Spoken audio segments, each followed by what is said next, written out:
subject matter like dying cause and chain and soul and all the things that blacks were into then during the early 50s, you know, that protest sort of thing. Social protest, really. Social protest was the principal theme of artist Gregory Ridley's first one-man show. Since that show in Nashville more than 30 years ago, he's exhibited his painting, sculpture, and repoussé work extensively. He's been a faculty member at Fisk University, but he also taught in New York at Lehman College, Medgar Evers, Nassau Community College, and Brooklyn College. And over the years, he's been affiliated with Alabama State, Grambling, Elizabeth City State College, University of Tennessee, and Tennessee State. This is Lynn Folk for Tennessee Kaleidoscope with Greg Ridley at a retrospective showing of his works as he recalled some of his experiences, like the events that led to his first piece of sculpture. While I was teaching down at Alabama State, I met a white gentleman, and he owned a monument place out near Selma, and I'd see him working on these tombstones, and I really got lessons from him. I took a piece of Georgia marble he had there, and I carved a head in 1957 called Quiet Dignity. And I was sitting in my studio room at Alabama State, and one of my friends said, there's going to be a show in New York called Art USA. Why don't you participate? I said, oh, you're kidding. He said, that head looks pretty good. So I was accepted by William Zorrock to show in that exhibition, Art USA 58. There's about 300 pieces of sculpture in that show and 1,300 paintings. Practically all the artists from the United States. But I had the privilege of showing that first piece I carved in Art USA. And you know, that gave me an incentive that I was going to be a sculptor. I want to ask you about the series that you did on Outstanding Blacks. I did those for McDonald Restaurants in New York. That was in the 70s. I did Shirley Chisholm, Muhammad Ali, Roberto Clemente, Angela Davis, Stokely Carmichael, Martin King, and Malcolm. Were these paintings or These sculpture pieces? Copper and brass repoussé pieces. Tell me about where you lived in Tennessee. Oh, I was born in Smyrna, Tennessee, in 1925. I grew up in Smyrna at Mount Zion Baptist Church, and I've painted 2 paintings for them, and I've given them about 3 artworks, I suppose, and they hang in the church out there. When did you start being interested in art? I used to draw illustrations for my father every Sunday morning from the Bible. He was superintendent of the Sunday school, and he had me to do illustrations. When I was 9 years old, he always encouraged me to be an artist. I won my first prize in Smyrna for Abraham Lincoln. I won an ashtray and a pillow.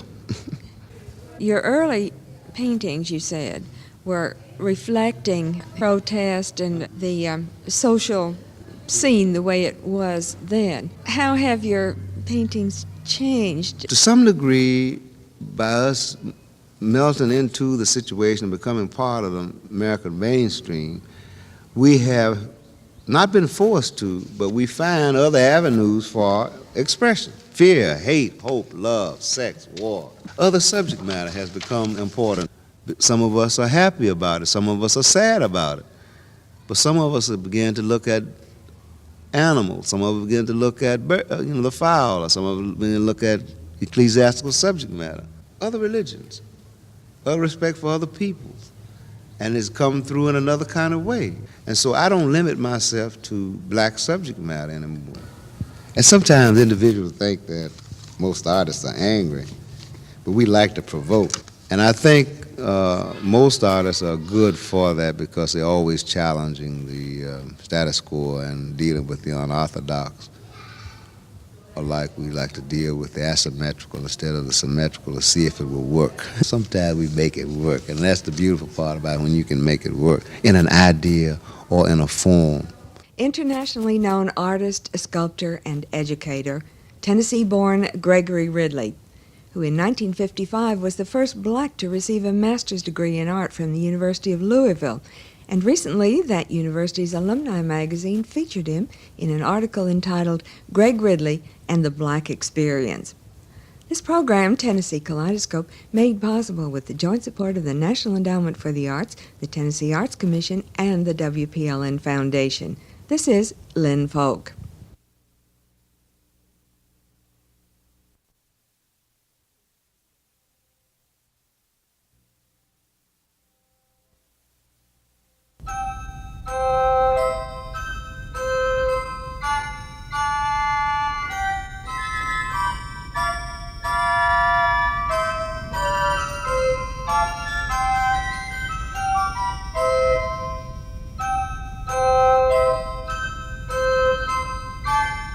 Music of Joseph Haydn, played by Austrian organist August Humer on the largest tracker pipe organ in North America, and it's in Collegedale, Tennessee.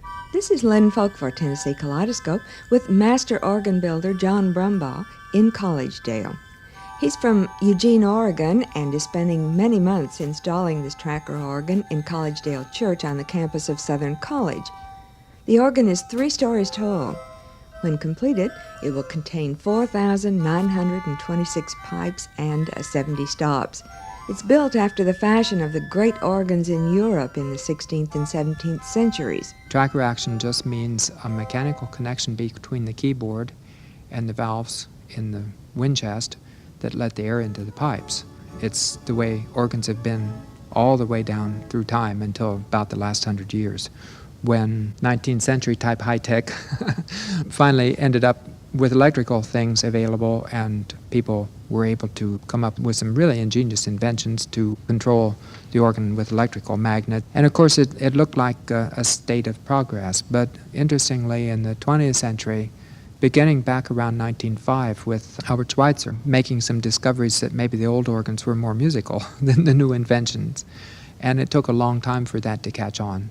This organ is not completed yet. Have any organists come here and played? August Humer was on an American tour trying to give the Americans a little bit of an idea what a good Austrian organist would do. He was going all over the country and paid us a couple-day visit and gave the people here a little bit of a preview of what the organ could do. It was even less done then than it is now. We only had maybe 10 stops making any noise. He was intrigued by something we have in the organ here, and I'll play this for you because I think most of the people will have never heard anything like this. Notice up here in the Brustwerk we have a set of bells. We have glockenspiel on the organ, and when you turn that on, why, you can hear bells.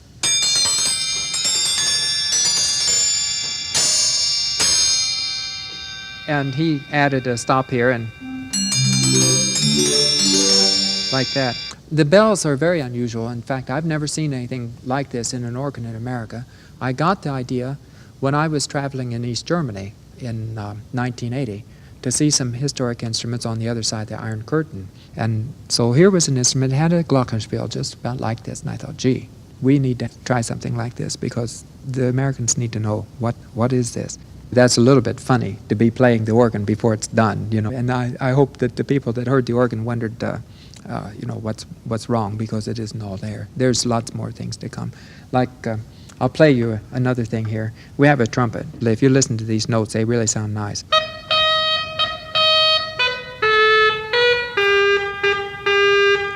Good sounds now, generally, but here, that's a little bit fuzzy. So I have to work on that so it sounds better. Your illustration of the bells here, that was your idea to put that in. Yes. So this is a very creative thing with you. Well, that's true. And pipe organs have always been that way because they're a little bit more in the category of like an orchestra rather than being like a musical instrument. There are individual things in here that are very important, like, let me play this. This is called the Prestant, and this is in the lower keyboard, the first keyboard on the organ. And this is a wonderful sound.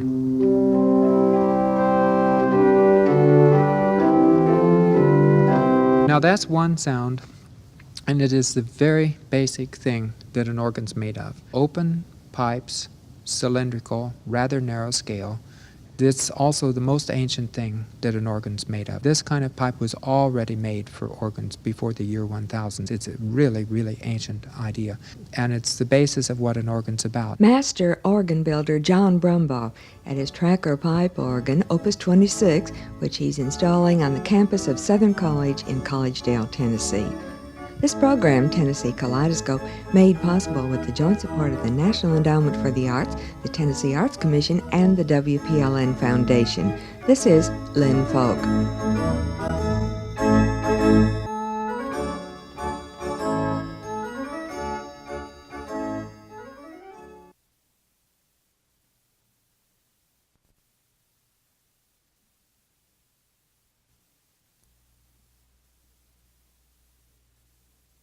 I feel that a person should have some experience in the area, should be capable of producing this thing that he or she is administrating. One should be involved as an artist. Now that I've become more involved in administration, I don't have enough time to do my artwork, but I'm working on that too because I'm trying to blend the two together.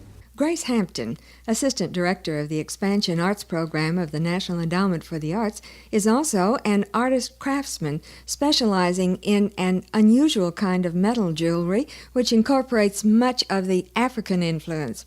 She firmly believes that the arts administrator should have creative art experience, and that is what she's been doing.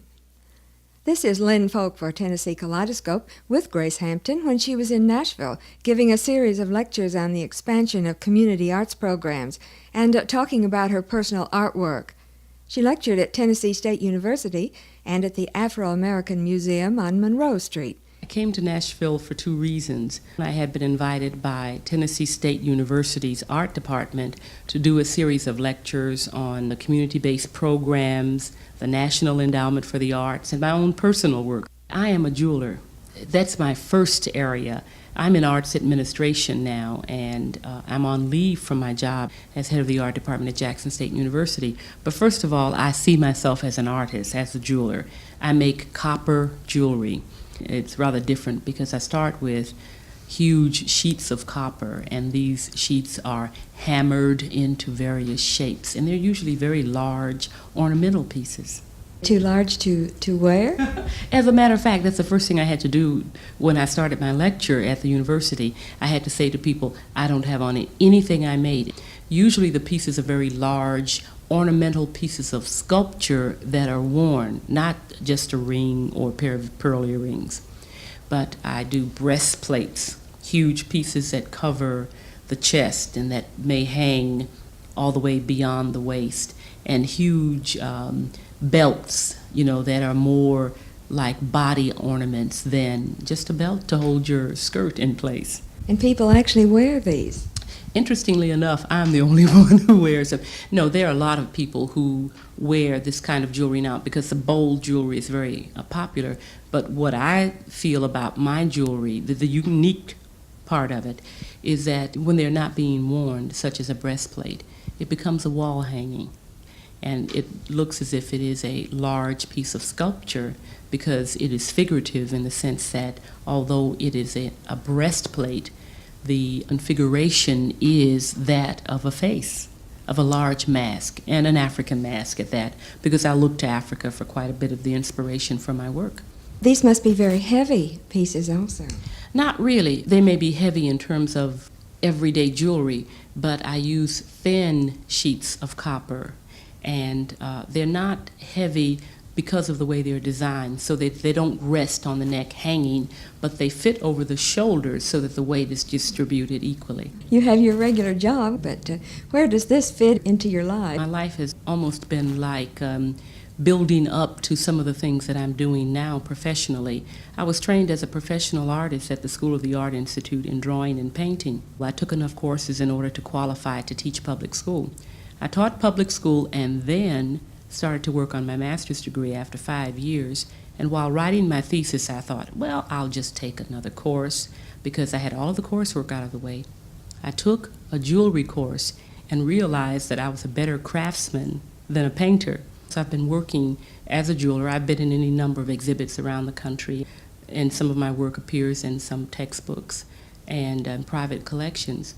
But that's how the jewelry fits with what I do as an arts administrator. Have you had any exhibits in Tennessee, or do you intend to soon, maybe?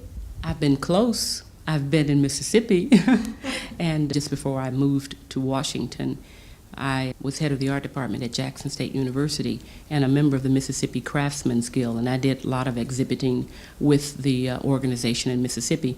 And who knows, maybe I will get into an exhibit here in Tennessee. Grace Hampton, Assistant Director of the National Endowment for the Arts Expansion Arts Program, whose work has been shown as far away as Lagos, Nigeria, and many places in the United States. This program, Tennessee Kaleidoscope, made possible by the National Endowment for the Arts and the Tennessee Arts Commission. This is Lynn Folk. When you come in the hatch, it's like a cluttered closet. The filing cabinets are still made out of wood. The show poster blocks naturally are made out of wood. The floor creaks, this high ceiling is made out of tin. The smell of ink is the first thing that your nose senses. After 60-odd years of washing up the presses, it's pretty much a part of the building, and we're all very used to that here. Jim Sheraden, manager of Hatch Showprint in Nashville. This is Lynn Folk for Tennessee Kaleidoscope with Jim Sheraden at the oldest show poster print shop in America. It's right near the old Grand Ole Opry House in downtown Nashville. It's a place fascinating to tourists and to entertainers ranging from country music stars to heavy metal music groups, because this is the place that printed the show posters and later postcards for lecturers, minstrel shows, vaudeville acts, and other performers who traveled around the country. Even the wood blocks for these early posters are here, and it's like a museum in addition to being a print shop.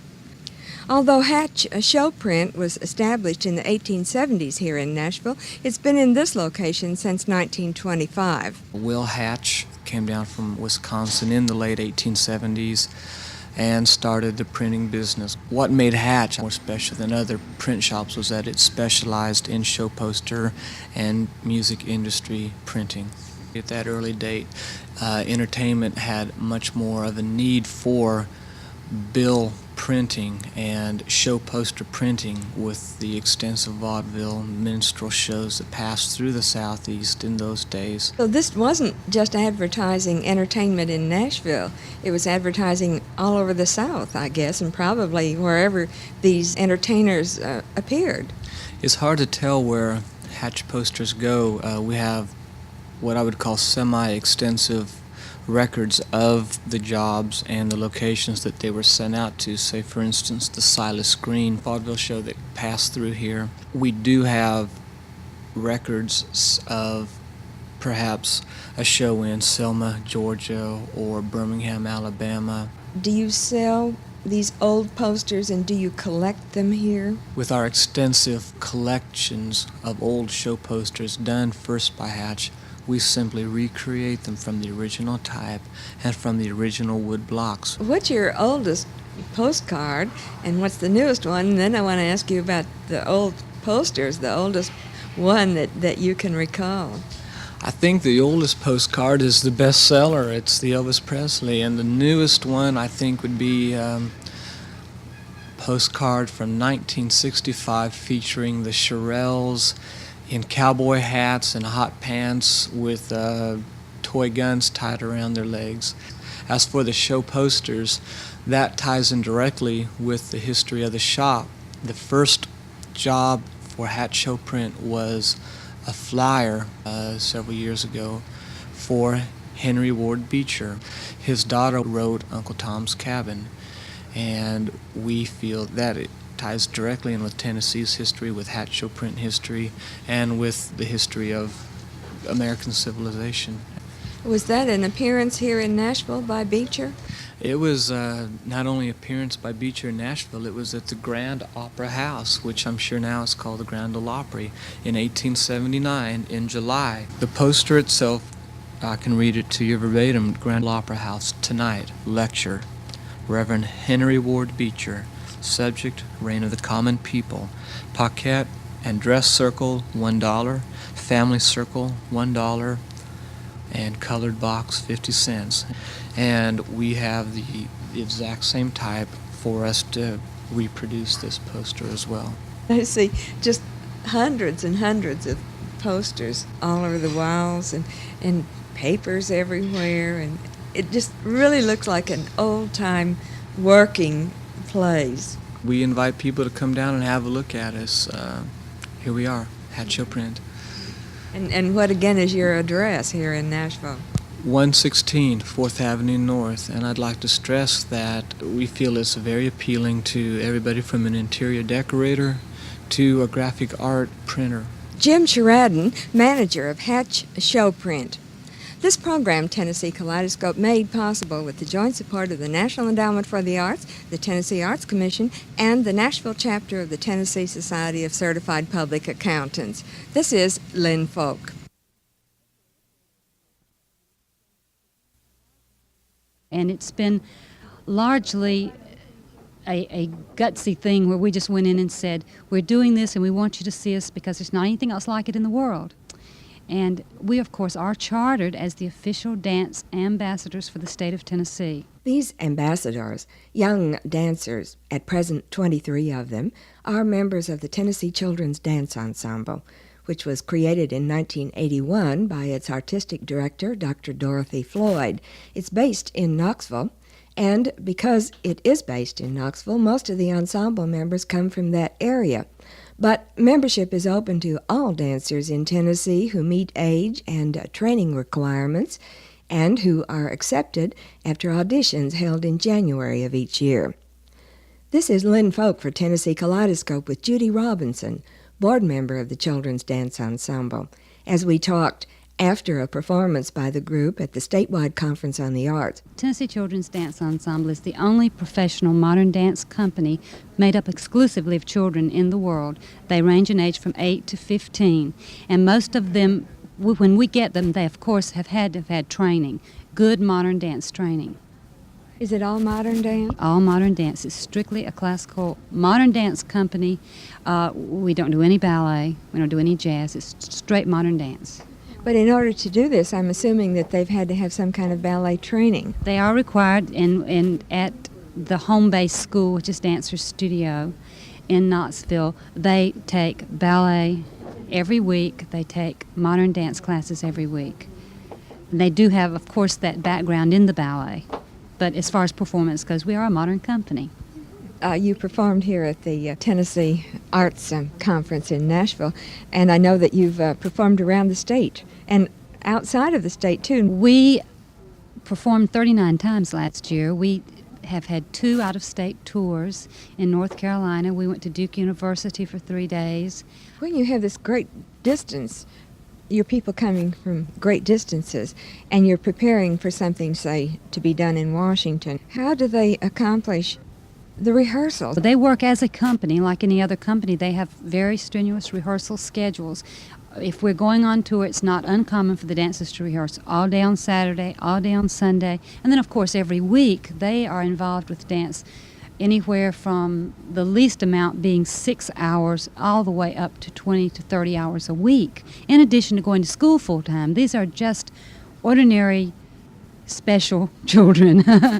I say ordinary in quotes because, of course, they're not ordinary, because they are experiencing the wonder of an art form and the achievement of excellence. Well, this certainly didn't seem like children's dance that I saw today. And the precision, the professionalism.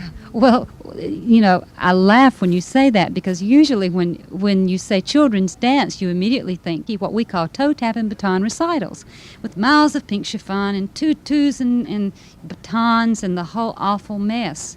And we fight this all the time. But when you think children, this is what people sometimes think. Children can achieve artistic excellence. This is what Dr. Floyd has said over and over again. And of course, we've proved that indeed it is true. There are 23 of them, and they are absolutely dedicated to what they're doing.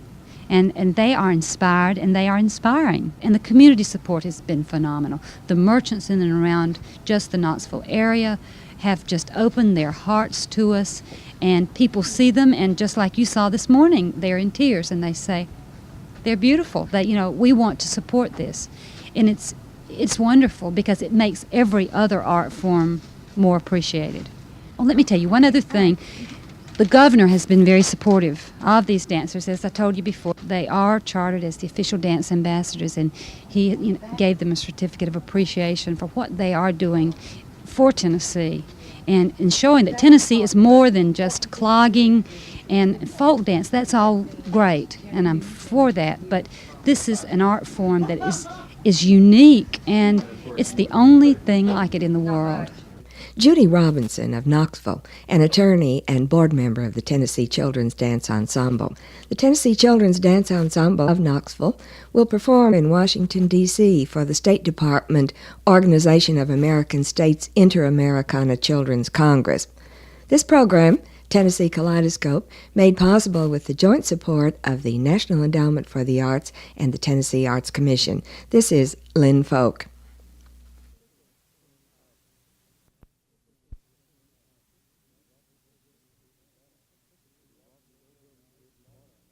We brought these old buildings here. We bought a thicket, really, with just a bunch of briars and weeds and snakes, and we began clearing with hand tools. It's been kind of an adventure. We've cut a road in. We put buildings here and wanted to really have the best of both worlds, the nostalgic feeling of old log cabins.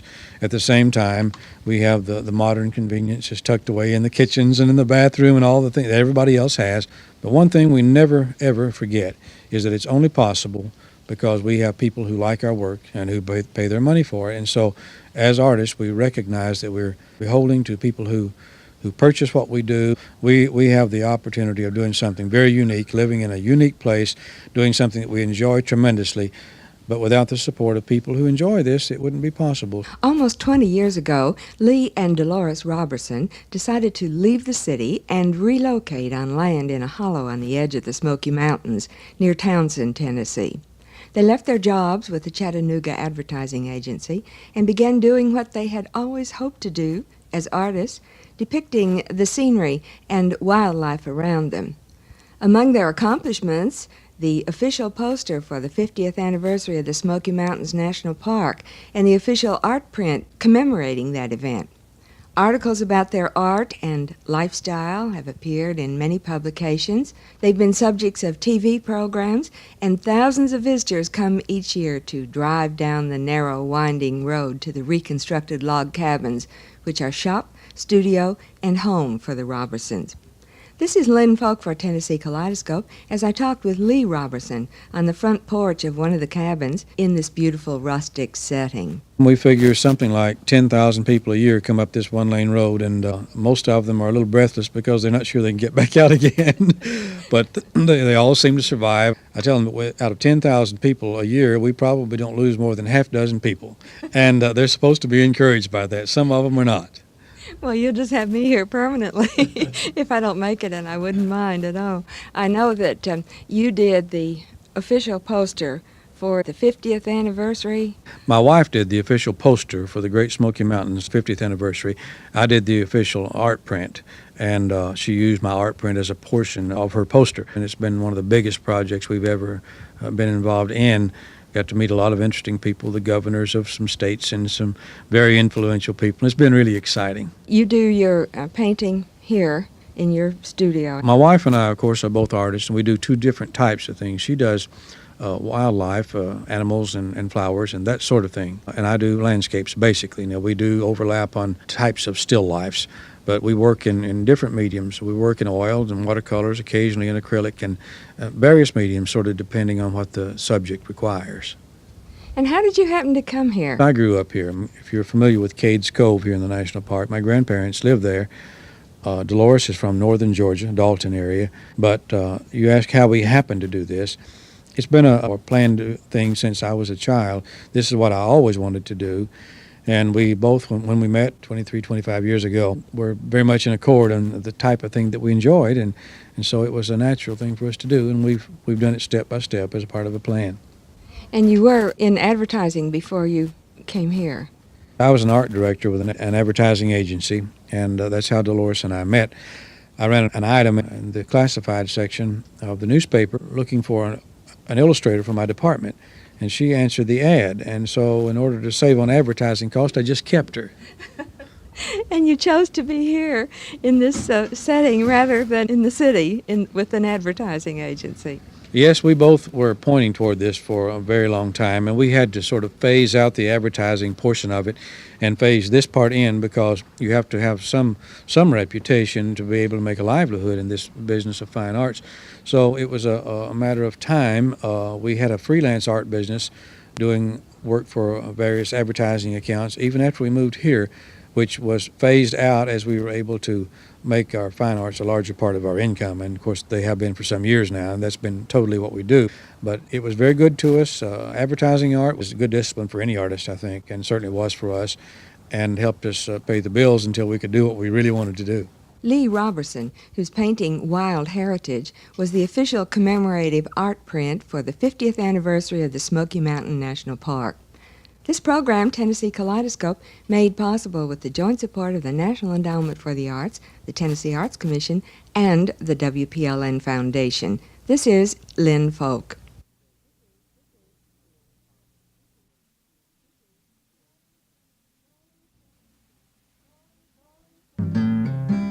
Storytellers know me, they make me laugh and cry, make me feel so good inside. Who can be a storyteller? I'll tell you and you tell me, and two storytellers we will be. The song was written from a story, actually. Ron Evans, who's a Canadian Indian, comes to Jonesboro every year to tell stories, and he told a story about do-gooders who came to an African tribe, and they brought them a TV set. Finally, they got bored with it and turned it off, went away, and never came back again. And so the do-gooders wanted to know why, because we've gotten you this wonderful thing from civilization. And the elder of the tribe said, well, we don't need the television because we've got the storyteller. And the do-gooder said, but the TV knows many stories. And the elder says to him, yes, the TV knows many stories, but the storyteller knows me. Gary Jameson, one of the duo storytelling team of Gary Jameson and Tina Alston of Nashville. They perform as a team here in Tennessee and elsewhere, and that song, which was composed by Gary, is usually heard at the beginning of their programs. This is Lynn Folk for Tennessee Kaleidoscope with both of these storytellers talking about their work individually and together. Here's Tina.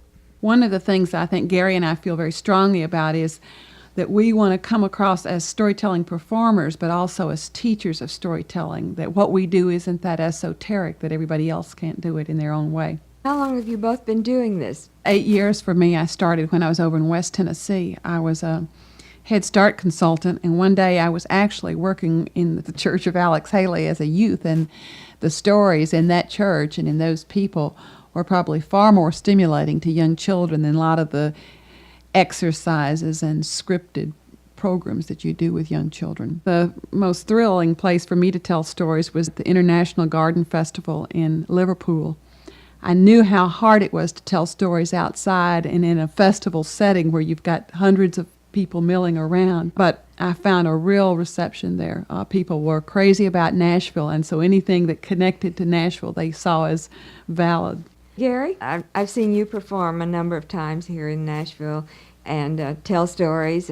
Well, I've just been a storyteller as a storyteller for the past 2 or 3 years, but I began in American traditional music or folk music back in the 1960s when it was such a craze, and I traveled throughout the Southeast, and then I would go on and do my songs, but I would tell stories to introduce them or tell about the story that I was going to use. I was for about 7 years on the touring program for the Arts Commission and traveled to high schools and colleges. I also worked for a while as a recruiter for a college here, and as part of my recruiting, I got to do my folk music concerts and tell the stories along with it. So off and on, I've done something around traditional music or traditional stories. You said that you each have your own particular kinds of stories. Gary? Right now, I've gotten more into the humorous and then the family stories that make people laugh. Tina? I think I started out telling more of the traditional type folk tales, and of course they always deal with separation and return or the hero and heroine going out, because those were the stories that I could start with telling them to children but hook in other people too. So I'm slowly expanding in Gary's area as she is into mine. I'm having a lot of fun with that. Well, the attitude toward storytelling has changed a great deal in the last few years. Do you think that Jonesboro is responsible for a lot of that? Jonesboro is definitely a most important part of it, but you have people looking back to their heritage. You also, I know it's cliche to say, I suppose, but the high-tech, high-touch attitude is that you have to have a balance. When everything gets more technical, then there must be a balance on the other side of something personal, warm, and touchable, something that you can hold on to. Tennessee team storytellers Gary Jameson and Tina Alston. This program, Tennessee Kaleidoscope, made possible with the joint support of the National Endowment for the Arts, the Tennessee Arts Commission, and Johnson & Higgins of Tennessee, insurance brokers and employee benefit consultants. This is Lynn Folk.